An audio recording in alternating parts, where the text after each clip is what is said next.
You have some of the best faculty that you're going to ever be in the same room with here today. And so you do not want to leave this place today and this weekend with a question on your mind that you feel like you should have asked before you left here. Okay? So you got 45 minutes to make one last question. So there are 2 microphones here. There's a microphone here. There's a microphone there. If something came up in one of the sessions that you heard that you want somebody to expand on, ask a question about it. If there's a quick question that came up on panels and you want to bounce it off the faculty, now is your chance to ask, and we will run around with microphones and put it in people's faces. So here's your chance. We actually owe a great round of applause and thank you to the president of Docs for Patient Care Foundation, Lee Gross.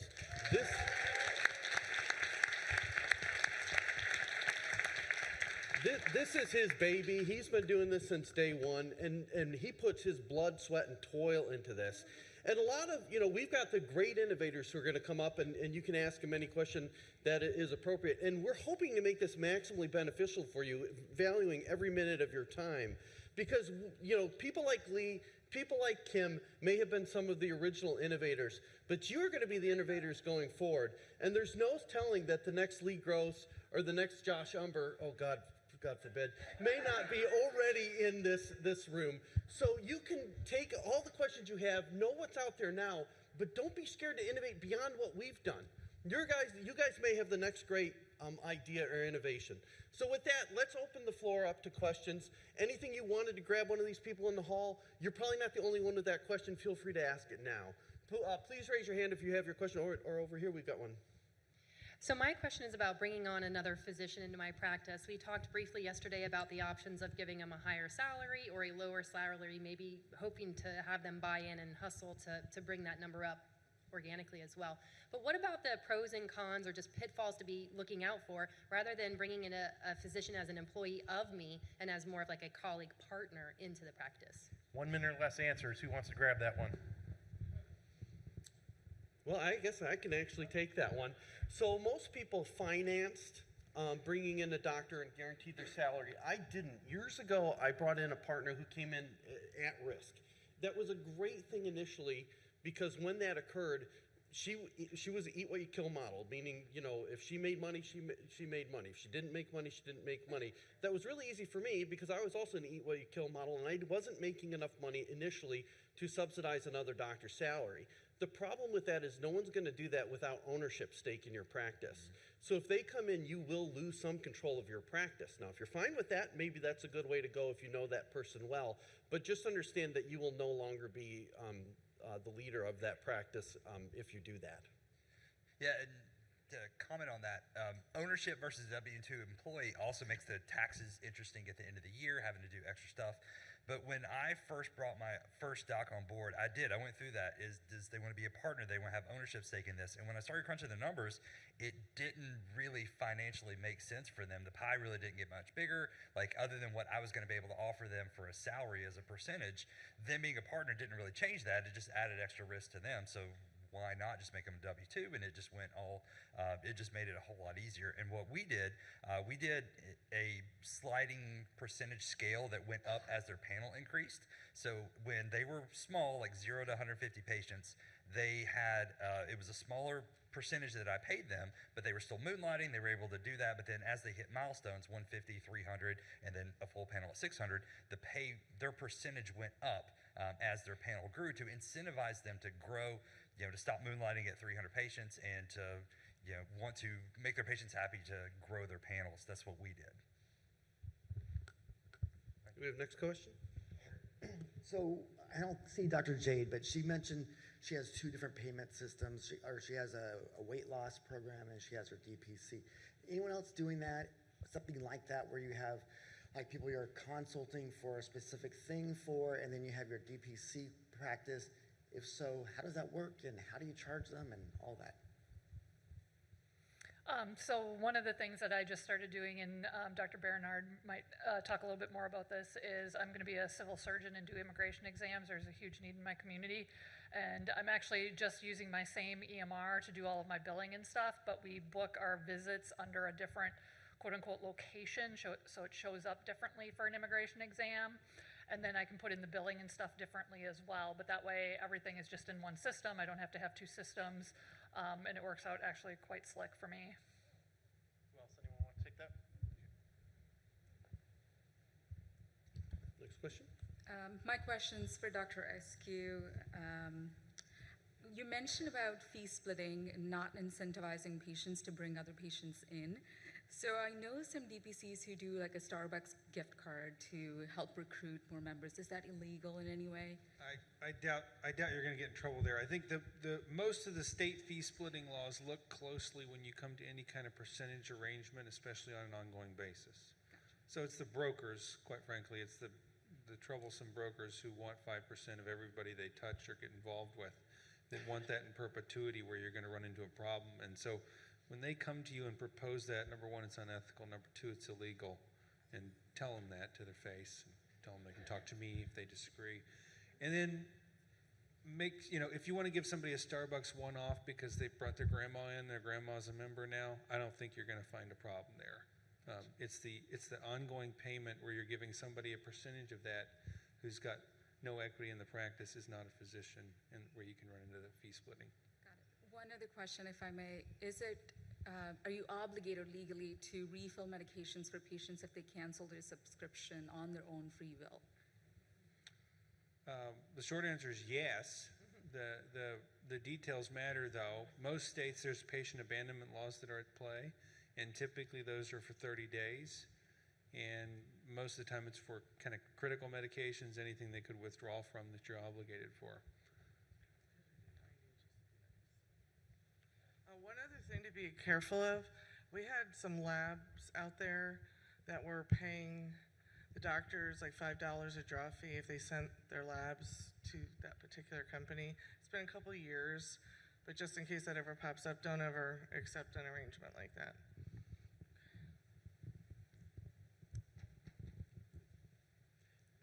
Is there a question on this side? Yep, there's questions on both mics. Yep, go ahead. Sorry. Only one question. Should I establish a relationship with a hospitalist, Anybody want to or take I that? just tell the patients if I think they need to be admitted? What's the step? What are you doing now? Are you practicing? Well, now? I'm really starting, so I haven't had to do that.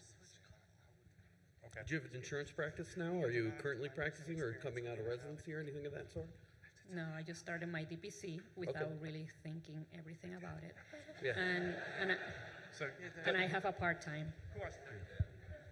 So as far as hospital privileges, a lot of the hospitals are limited in terms of if you can have full privileges, right? Because you have to see a certain number of patients and write a certain number of notes to be on med staff, have full privileges. So I have like a social privilege, limited privilege, so I can go and I can socially visit my patients, but I also have access to Epic, which is great because that gives me access to all their records, and Care Connect, which is where I am, Providence, UCLA, Kaiser, Cedars, they all are on that. So that's a huge benefit for me and worth it to do that. I think it's $500 a month to be on med staff.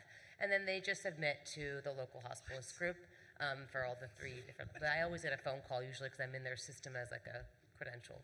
Can you repeat that? 500 a month? No, a year. Oh, okay. Sorry. If I can add to what Lee was insinuating here too, is if whatever you're normally doing right now, you could actually continue. When I switched my insurance practice, I used the same hospitalist I used before. Nothing really changed. I am on staff with one of the hospitals, and I have absolutely no idea why.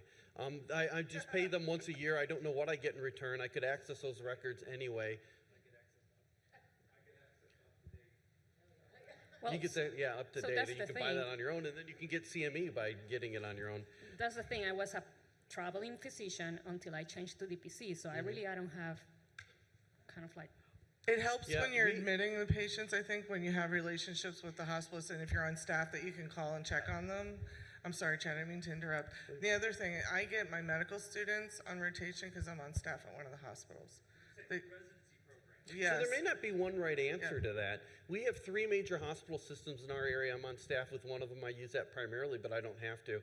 I can send to any of those hospitals, but almost automatically they're then admitted under the hospitalist service. And it didn't matter whether I was on staff or not, and I get the discharge summary from all of those hospitals regardless of whether I was on staff or not. So, what is the next question? I'm thinking to start my DPC practice and kind of still putting together how it will work up for me. I'm practicing in Florida, North Panela. I'm geriatrician, so I think it says everything. Most of my patients are HMO, most of them Medicare Advantage, and I feel like I will be having a hard time to competing because most of them, if Humana, here's the insurance, Humana Gold, they pay $20 per month from Social Security, that's all. So do you have any advice how we can compete, how I can convince my patient that I will be more suitable, my subscription? I think it will be not profitable to do my subscription $20 a month, but at the same time, I feel that it's a little bit more competition in Florida because insurance is kind of specializing on Medicare Advantage patients. Medicare patients automatically have a low deductible plan, so they're less price sensitive, so it is always a harder sell. With Medicare Advantage, specifically, the Advantage policy is allowed to step in front and come to customized agreements, and sometimes they do that one-off with smaller groups, and sometimes you see it on a really large scale like what we saw with IORA, which was similar and was basically paid at a capitated rate in a way that would look a lot like DPC. They probably are not going to come to a one-off agreement with you by yourself. And so if you're looking to serve Medicare patients and you want to serve a population that's full of Medicare patients and do it in a DPC way, you've got to find a way to demonstrate that your value is that much better than what they have in the system. And most of the time, you do that by opting out and doing all the steps we've talked about in here in terms of going full-blown DPC. If you can't get an Advantage group to play with you and you don't want to do the opt-out so that you can contract for covered services, then you've got an option to do something where you focus on CCM and RPM, which is a type of payment within Medicare that mimics DPC better than anything else within Medicare because you're billing those things monthly. So that's something you could look at. Being in Southwest Florida, close to Lee, we have a lot of Medicare patients, and we don't have the same degree of HMO saturation as they do on the East Coast, but we do have quite a bit, especially because the Medicare Advantage plans have been so aggressive about courting patients. I mean, my Medicare patients call me and say, this sounds too good to be true what they're saying, and I say, it is. So how you compete is really, remember, you don't need every Medicare patient, you need X number of patients for your DPC practice. It's not a financial competition, it's a value competition. And I think for me, setting an affordable rate for the patients, and they're going to see a physician, they're going to have the time, someone will answer the phone. There are challenges that many of them face in the traditional system with just access. So I think that's where the separation really is, the value. The Florida physician specifically, if I can ask a question, I hear some people complain that the Medicare Advantage won't honor your referrals. Do you guys find that true? That is correct. That is correct. So straight Medicare is not a problem. For the Advantage plans, I explain to people that's an HMO, which is a network, which means they control who you see. That's one of the ways they keep their prices down. So if my patient needs a referral, then they actually have a few that have a in-network primary. They actually sometimes have a virtual primary, which is really interesting. And so they just go there just to get their referrals. And as I mentioned in my talk, if I was back in the old days in the system, I'd be a little offended if my patient was paying another doctor and just seeing me for referrals. But in the system, a lot of these doctors are like, thank you. You take care of all this stuff. Here's your referral. But it is absolutely a challenge. I cannot refer my patients directly if they're in an HMO. It's an interesting and unfortunate workaround that a lot of us have had to do. We have that issue with BCN up in Michigan. And I will say, I was talking to someone earlier when there was discussions of policy, and they said, why do they have that at DPC conference? And it's because it affects us. And I will say there's a group of us which form what is called DPC Action, and we've gone to DPC or DC a lot of times trying to get policies that are favorable to this movement. And one of the ones actually we had nothing to do with, but occurred in Maine, and they passed a law that said that the HMOs can't do that. they can't refuse a valid referral based on whether you participate in their network or not. And that would be a huge law that if that were passed, and it's been done on a state level now, we already have a model for that up in Maine. But if you become an advocate in your own state, you could really help resolve some of these ridiculous obstacles to our form of care. One of the things that I did in Madison, Wisconsin, because that's very HMO heavy too, between Quartz and Dean, is I worked my way up the ladder and talked with the CFO and the CEO of the two different organizations because they were trying to refuse lab orders, radiology referrals from those of us outside the system. And it comes down to dollars. I mean, they want our referrals, they want the money. Primary care always loses the money, you know, and that's all we hear as primary care physicians in the system. So now, yeah, I have one of the groups going way out of their way to set up BAT lines for us so that we can call and get our patients in and referred and so forth. So sometimes making those connections to the various hospitals or HMOs can be helpful as well. Question over here? Yes, there's been a little discussion about how to and when to increase prices. I'm curious, have any of you put some kind of clause in your contract that prices will go up a tiny percentage every year to account for inflation? If so, why or why not? I mean, I do that for my employer contracts. All my employer contracts automatically adjust. Do whatever, you can design it however you want. Yeah, I would say that I have a friend who's a concierge doctor in Naples. Like I told you, there are 70 of them. And she said, well, yeah, why wouldn't you raise it's cost of living? And we have this discussion back and forth, but I just haven't been able to bring myself to do that because I don't need to. And the way I look at it is, yes, some things are going up, but we've stabilized other things. My malpractice went down a little because now I'm working part-time. It certainly goes down when you enter into DPC. So I don't know that you need to do that.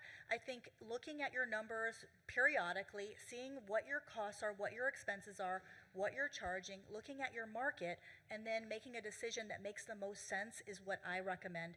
I have raised prices one time since I opened 8 years ago. I think I went up by like $5 to $7. It wasn't a huge jump.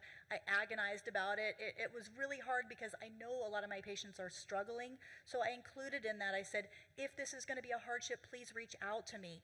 And so there are some people, not many, and I don't think I really lost any patients over that. So I think just being cautious, thinking it through and asking yourself, do I need to do this or am I okay? I think it's an individual decision.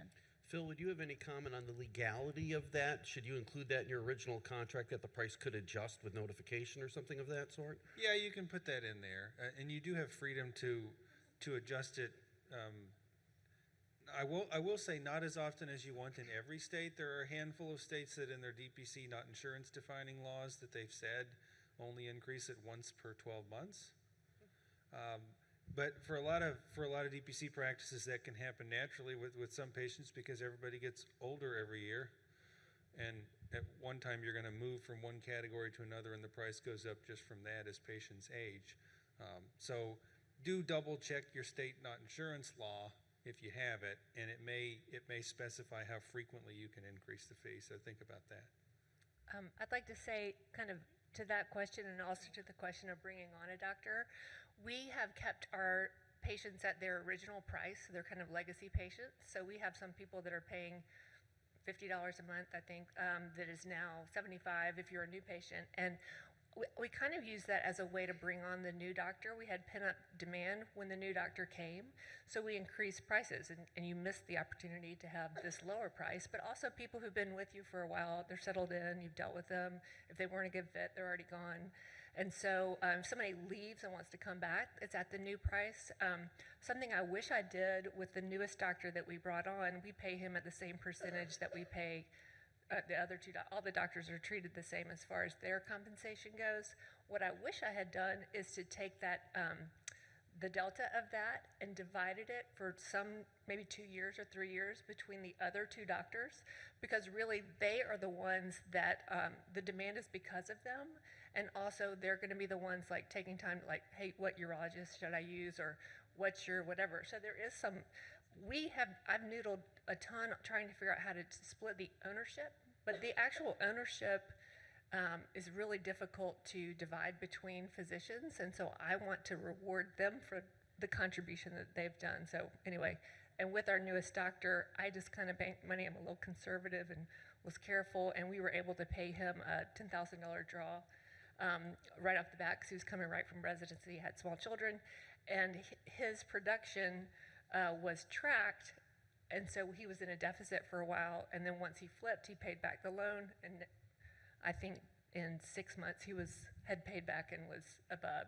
So, but I wish I was sharing a little bit of that with the other two doctors. On the right here, on my right. So I'm the unicorn from North Dakota, and we don't have anyone in North Dakota. And I'm starting July 1st. Thank you.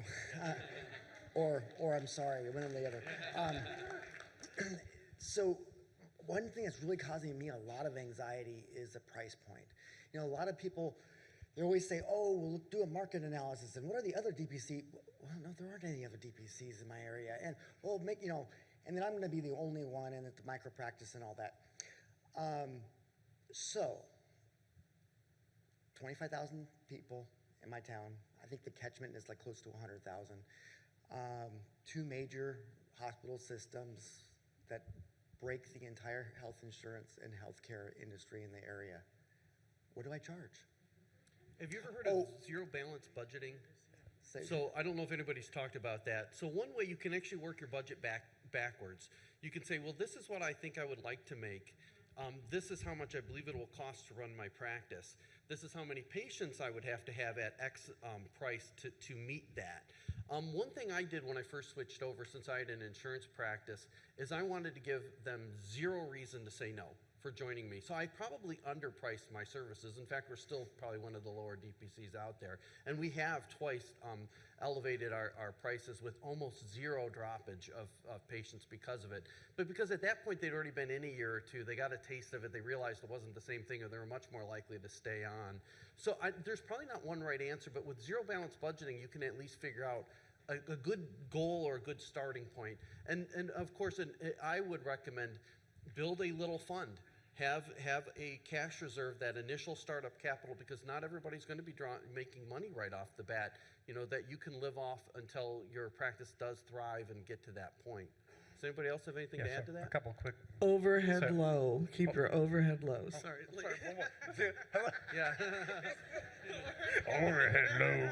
Overhead low. My overhead, my rent is $300. Oh, good job. Okay. Yeah, so And then beg, borrow, and steal your equipment and don't buy anything. eBay, honestly, lightly used stuff from eBay. the magic formula for us is that we wanted to keep it cheaper than a cell phone. It was actually that simple for us. As we said, every one of our patients out there can afford a cell phone. We want to be under that to, again, eliminate sort of the excuses. But Chad's obviously budget makes a lot more sense. And I would sort of share Keith Smith's story that he shares from the Surgery Center of Oklahoma. As he said, he just picked his prices and put them out there, and he wouldn't know if his prices were right until somebody else came along and sort of competed against them. And so he still says, I still don't know if my prices are right because nobody's really doing it. And he would also acknowledge that, he's only adjusted his prices downward since the first time he opened his practice. But I would say when we launched, we launched, I think, at $83 a month. We ended up having to lower our prices.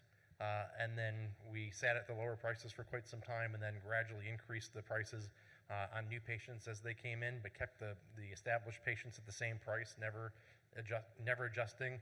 But it eventually got to the point where it became an internal accounting nightmare where everybody was at different price points and there was just no rationale for it. So we eventually did have to make that jump to where everybody's at the same price point, but never adjusting the price on anybody that had been there less than a year.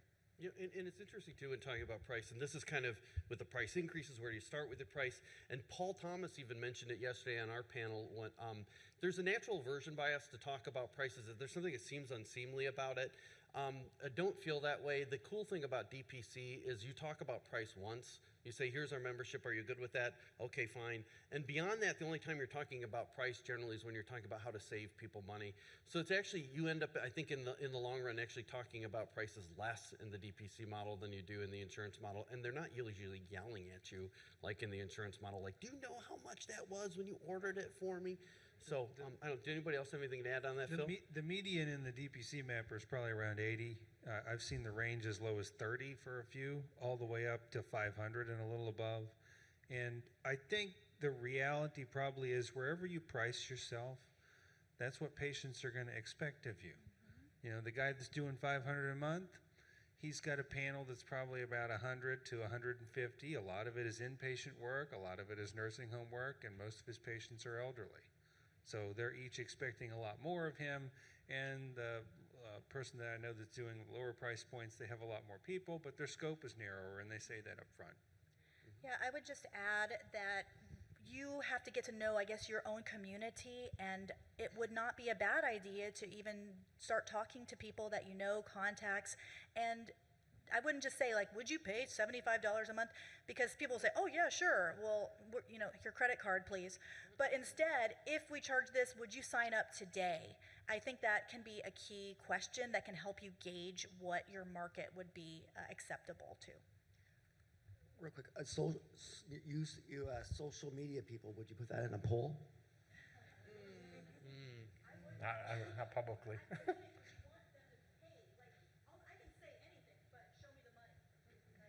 Yeah. On the left here, my left. Hi, everyone. For employers that pay for their employees to have a DPC provider, do you guys have a contract, like they pay monthly for a year, like you require a year, for example, and do you do price deductions if they bring in a certain amount of employees? Anybody want to jump on that one? Matt? So what we do, if they bring me at least 5 adults, we'll drop them from our normal 75 down to 60. That's really the only price break that we do, is just as long as it's 5 adults, and there's no long-term contract. Just like all my patients, I tell everybody, I don't want them stuck with me, especially if I don't like them, or they don't like me. It's not a good relationship. We shouldn't do that. So it's just 30 days notice to cancel, and we do the same thing with our employer groups for it.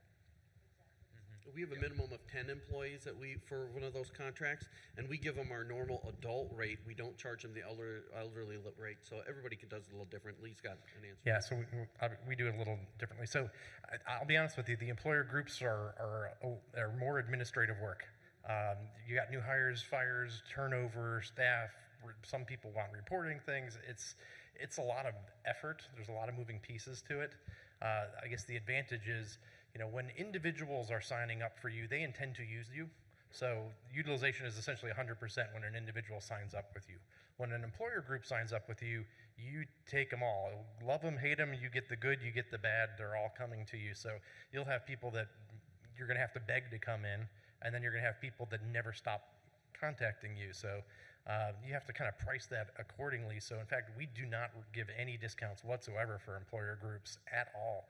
In fact, we kind of say, well, the good news is we're not going to increase your price because you're an employer group, but we definitely do not give discounts because it is absolutely a lot more work on our end. Actually, Lee, real quick, to build on that question, he says 100% utilization from the individuals. One thing that shocked me about DPC is there's zero dissuasion for them to use you under a membership model. I was really worried we'd be overutilized. I can't believe how many people pay us a monthly membership, and I have to beg them to come in. I'm like, listen, I can't keep filling this drug. You're not coming in for your annual checks and such. Does anybody else have an issue with that? That really shocked me. Go ahead. And I think, again, this all goes to the adage of, you know, if you've seen one DPC, you've seen one DPC. So I don't do an enrollment fee for my businesses if they bring in over 5 people, but I don't discount my prices. I just use the one adult membership as the price. And part of that thinking was after one of my girlfriends and I were talking, and we had been going in about once a month for massages, and I'm paying like $200 a month for this bougie massage, and I'm only charging $70 a month for, you know, all of this patient care. So I'm like, my time is worth something. So yeah, I don't do a huge discount for employers. Question on the left here. Yes. How do you guys handle friends and family who want to join your practice? Not ethically, but logistically. Do you do a discount? Take care of them for free? How do you manage that? I had a huge Tell them there's a wait list. Yeah, a huge portion of my panel started out with friends and family, and that took 2 years of therapy to get through in terms of reestablishing boundaries. And I wear my white coat every time I see them so that I can put on that distinction when I walk into the room and I have a conversation with them for the first visit. Like, I am Dr. Ostick today, and I talk to them about obviously confidentiality and also, you know, the professionalism and the nature of our relationship in this moment right now. And then when we leave the room, now we're friends, because I have and I feel like it's actually an honor and a privilege to take care of my friends and family.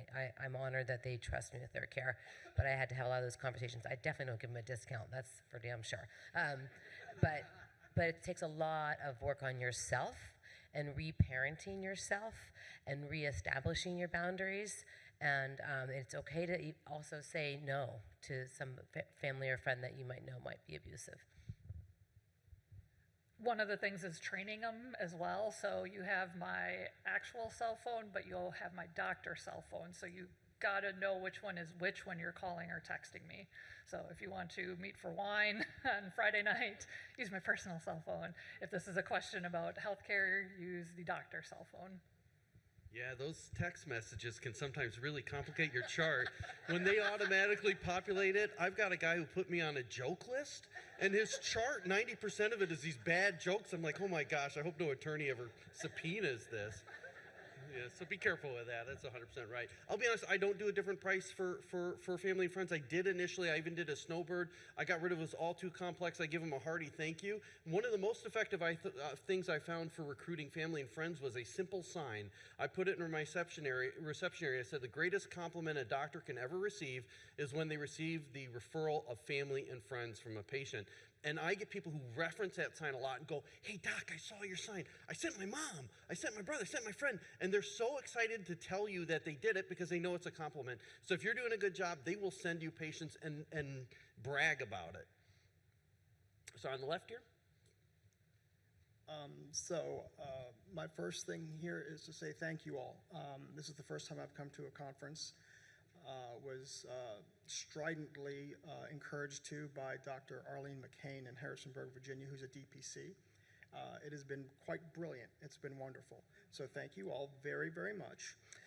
My question is, after Dr. Macary's talk last night, I realized one thing my practice is woefully lacking.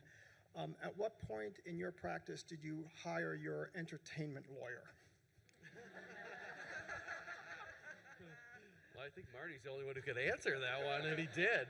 Anybody else have a comment on that? That's more of a sarcastic question. We certainly have spent a lot of money on lawyers over the years. That is absolutely for sure. Yeah, so be thankful. With things we talk about being thankful for Lee for, you can now get contracts to start for what Kim's got them in her book, like for $5 or something. I'm sorry, I can't ever. I mean, okay, there are people you could talk to who can get you contracts for inexpensive. But if you can correct me, Lee, when you started, you spent $60,000 creating your initial contract. Close to $100,000, yeah. Yeah. And so, but those were the bedrock from which a lot of these other contracts have formed, because the attorneys were so unfamiliar with doing anything outside of the insurance model that a lot of it, they were creating it from whole cloth. Mm-hmm. So thank you, Lee, and we will buy you a beer instead of paying you back for that. You can also have your, hold on, Lee, you can have your lawyer as a patient and exchange services with them. Oh, yes. Yeah. Get a sheep and a pig with that, too. On the right here. Yeah, I'm glad you mentioned snowbirds. So for patients that are in an area for 6 months out of the year and then gone, how do you structure that? How do you engage in a conversation? And then what do you do, let's say, if they are still members but they're elsewhere and they need your services? Since I'm holding the microphone, and then I'll hand it off to, obviously there's a lot of Florida docs in here, so this is definitely an issue. So we used to offer snowbird contracts. We'd offer a 6-month contract. They're here, I'm in Southwest Florida, so we have tons of snowbirds. The problem is that when they're gone for the 6 months, you're still their doctor. They're still going to call you because their doctor up north is not going to fill their meds. They're not going to return their phone calls. They've left them 3 messages. They've got a bladder infection, and then they call you, and you're still kind of on the hook. I mean, you want to treat them, and you end up treating them anyway. And then when they come back, they're not going to re-engage with you until they're ready to use you. And so that 6-month contract is now a 3-month contract or a 3-month agreement. And then they're going to go, and then it's a 1 month. And we just said no. It's year round. Either we are or we're not, but we're not on and off. Or it's yes or no. Yeah, we do that on the other end because we're up in Michigan. And no discounts. We do it up in Michigan. What we did is half price when they were out of state. And we took their word for it. We didn't make them prove it or something of that sort. So we did full price in town, half price out of state, because you are continuing to do telemedicine services and the like. And actually, you can do quite a bit remotely. And you know, you're refilling meds, you're answering questions, you're acting in a consulting role only. But then you're still getting value. But I will tell you that's what we did for a long time. People really loved it, but we dropped it. It was too complex. Yeah. So, okay, Phil, go. So you need to have a license in the state where the patient is located when you first establish a clinical relationship with them. Okay, we're still doing it then. So if you do that, and if they periodically, in quotes, okay, because that's going to vary a little bit per state depending on how the medical board interprets it, follow up with you there, then you're fine to do continuity of care elsewhere. Because no matter where you live, we've all got patients that come to Disney World and get COVID ASAP and then call you and want you to prescribe something, and you can go ahead and send it down here, and it's Paxlovid or whatever, but it's not controlled, so a pharmacy's probably going to fill it. They have the ability to say no, because you're licensed out of state. So where this is going to hit you clinically, if you're seeing somebody for hypertension and diabetes and they're in your city 6 months out of the year and they're in Hawaii the other 6, probably doesn't matter, because that pharmacy in Honolulu is going to refill the metformin and the lisinopril. If you're treating them for opioid use disorder with buprenorphine, probably not going to work, because it's a controlled substance. So they're not going to fill it, and by the way, you need to see them every month in person for that unless the regs change. So there are certain people where this traveling can be a natural fit, and there are others where it becomes quite the burden. So if you're going to engage in that, that's one more thing I would try to have at that initial conversation. I generally like Lee's approach. I don't see the point in discounting it, because most patients, one of the points of DPC is you both benefit from this ongoing relationship. And the idea that you're going to bolus all that work into 3 months of the year and only be paid for 3 months when it's a full year's work you did won't work well financially either. To build on that really quickly too, I know we have other questions, but I know some of the platforms, EMR platforms, have the ability to create labels to mail medications. Phil, can you comment on the illegality of mailing across state lines for medications? Is that legal or is that illegal to do? Because we'll get snowbirds who say, mail me my meds, and I tell them, no, we can't do that. I wouldn't do it. Yeah. And even when you look at, I've nerded out on the dispensing laws in all 50 states. In fact, off the top of my head, I can't think of a single one that comments one way or the other on whether you can mail things. I wasn't sure if that went into interstate commerce laws.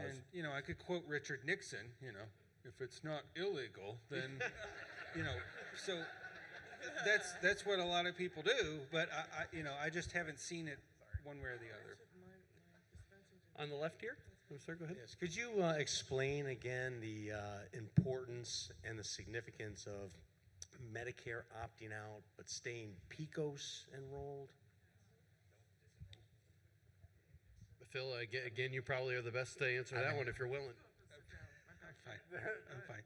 So with PCOS, if you're known to Medicare as you go through residency, by default, you're enrolled as a participating provider and they give you a PCOS number. The Medicare agencies that are in charge of processing opt-outs can mess it up really easily. When you opt out, that's not disenrolling, so you should maintain your PCOS number. I've got a link to that on DPC Frontier where you can look up anybody in this room. It's all public information. You can look up somebody's NPI, you can look up their PCOS, you can look up whether they've opted out, you can filter by specialty, by geography. So you can see all that pretty quick and know if they screwed it up, and if they did, there's a process where you re-enroll and get your PCOS number back without fully participating in Medicare again. But the reason you need it is because that's what entities will look at to make sure you're credentialed with Medicare. Because if you make Medicare mad enough, they will kick you out, and then they won't follow any of your orders. And there's a difference between being kicked out and being opted out. If you're opted out, you can still order. If you've committed a crime and you're kicked out, you can't order under Medicare, as I understand anymore. They used to have it where they would automatically re-enroll you and you had to keep submitting opt-outs, but now they have it, you can opt out and then you'd have to actually actively re-opt in, as I understand, if that's correct. Question on the right here. It's a 2-year automatic, so you have a rolling window every 2 years to raise your hand and say you want back in. On the right here. Hi, I'd like to thank everyone for all the information, especially as a first-year resident. It's pretty eye-opening. Yeah. So one of the questions I had is, what are some of the services that you think would be the best extra services that a DPC provider can offer to increase the value proposition for prospective customers? So for example, I know Dr. Bernard has in-house psychology, but what about physical therapy, massage therapy, or even like a gym membership? Well, Matt's got that. Well, I'm going to put in a plug for the procedural clinics that are going on after that. Make sure you do your procedures in-house. Yeah. So yeah, second, the procedures. If you can do sutures, laceration repairs, biopsies, all of those things are great value services for your patients. But physical therapy is fantastic. I have a physical therapist. She's a W-2 employee for it, and that is amazing having that in my office, that we can see patients together. I can walk patients down the hall to see her. That is absolutely a huge value-added service for her. And we're expanding our pharmacy. I have a W-2 pharmacist now. We're actually getting fully licensed as a pharmacy, so hopefully we're going to be able to expand what we can do as a pharmacy. And also just starting an imaging center too. I bought a CT, X-ray, and ultrasound. I'm going to have that in-house. I've got a radiologist who's going to run it and do all this. So there definitely are services you can add, ancillary services-wise, to increase the value and kind of have more things under one roof. Now, you're not incorporating those in the membership. No, they're not incorporated into the membership. I don't want to start looking like an ACO or anything like that. So they are extra fees, but my imaging is going to be way cheaper than the local imaging centers in town. The same thing with physical therapy. She's a hair more expensive, but it's one-on-one with her, and I just see way better outcomes. So she sees them like once a week for 3 or 4 weeks and has them back to health, versus 2 to 3 times a week with a PTA out in town at just slightly cheaper and just way better outcomes with her. And the other thing with having her there, we've actually started, normally physical therapy is reactive, like you hurt something, I send you to the physical therapist. We've started doing combined annual visits where after they see me, they go down the hall and see her for like balance, gait, flexibility, stretching, strength, trying to prevent injuries in the future. And that's really cool to have. And you don't always have to have that directly under your model. We actually lease out a small part of our space to people who are similarly minded. We have a psychologist who comes to our space who offers great cash pay rates, but she's not my employee. She's just subleasing. We just pick people with similar mentality. I say just think about, I just say think about what you would want and what your patients, so that's why I have an in-house therapist, and that's why I have an in-house massage therapist, because, it's for me, but for the patients. And then I brought in an in-house dietitian, but I will say I could not get utilization of that dietitian no matter how low I set the price, and she was great. Patients would not go. So that's, you have to try it out and see what works. On the left here? Oh, I'm sorry, good, keep going. And I was going to say, basically focus on, if you're family medicine, full scope family medicine. So do as many procedures and so forth as you can.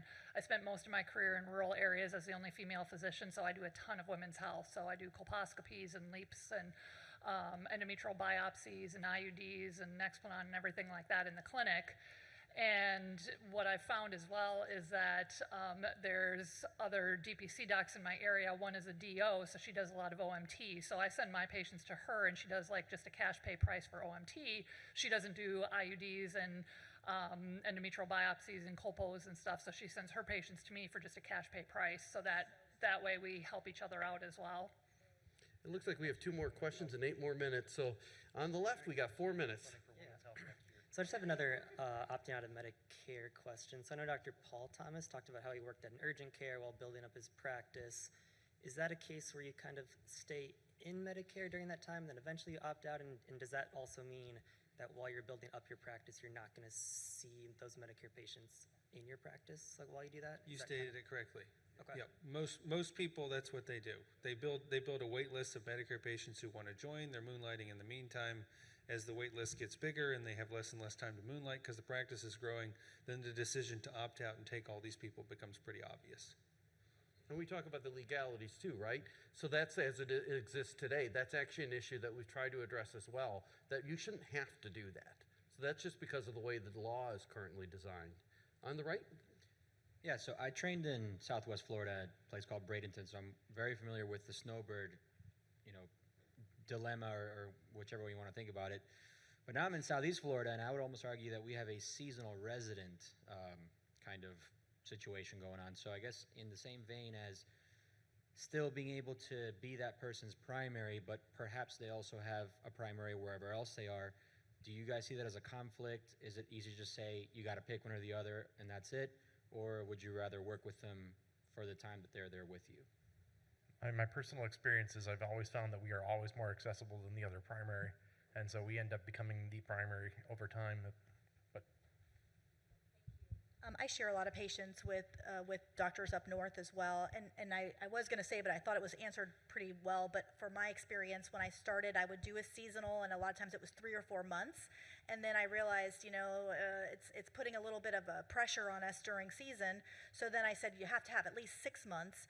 And then after a while, we're chasing down people. Are you in Florida yet? Are you here? So now we just do, you have to pay the whole year at the regular price. But I haven't had any problems with interacting with their doctors up north. I send them records if they need it and vice versa. And usually the patients are really good at navigating in between, but they like having us as a backup just in case. the thing that I've noticed between me and the docs up north is when you have these very heavy utilizers, and then, like as the southern doc, I can say, it's getting really hot down here for you. It's going to be better for your health to go up north. And then the northern doctor's like, for your kidney stones, you really should be down south. Yeah. There's actually more truth to that than you realize. But it's usually Arizona, the low allergies there. I said, go ahead here. So I think about the immigration physicals, do I have to have a different billing from the regular? And what about for DOTs? Yeah. You have to become a civil surgeon with the United States Immigration and Naturalization Services. You have to have a license for at least 5 years, and there are certain criteria. So you just go on the USCIS.gov website, and they'll talk to you. You search for civil surgeon, and they'll lay out everything. I do enjoy doing immigration physicals. I happen to be married to an immigration attorney, which is why I started doing them, because he said, do you do these? And I said, no. And he said, why not? So I started doing them. From a medical perspective, they're very, very easy. I find it kind of relaxing. From a paperwork standpoint, they can be a nightmare because it is the U.S. government, and they want their I's dotted and their T's crossed. So my office manager spends a lot of time on paperwork. I can spend like 10 minutes and be done. So just be aware that it is a great thing you can do, and it can help a lot of people, but it is a paperwork burden. It's a lot of that. And I was going to say, I don't know that you need to have a completely separate billing. That's just how I set it up in my system, so that if I have immigration physicals, they're going to be separate than my memberships. But I can do them both through my same EMR. We have 1 minute for the very last question. Same question, but the DOT physicals, is there a website that you have to go through to get certified to do that? It's FMCSA runs that. I don't do them in my DPC, but I did them when I moonlighted for an urgent care, and you have to go through a class and a certification with the Department of Transportation to be able to do them. So there is a process, kind of like being a civil surgeon, before you can do them. You can't just open up and say, hey, I'm doing DOT physicals for it. Were you guys engaging in a tug of war with the microphone over here? All right, okay, good. So since you came up here, fellow geriatric DPC, last pearl of wisdom. Okay, go. Me? Okay, no, I'm kidding. There we go. All right, well, everybody, thank you so much. Let's bring Lee back up.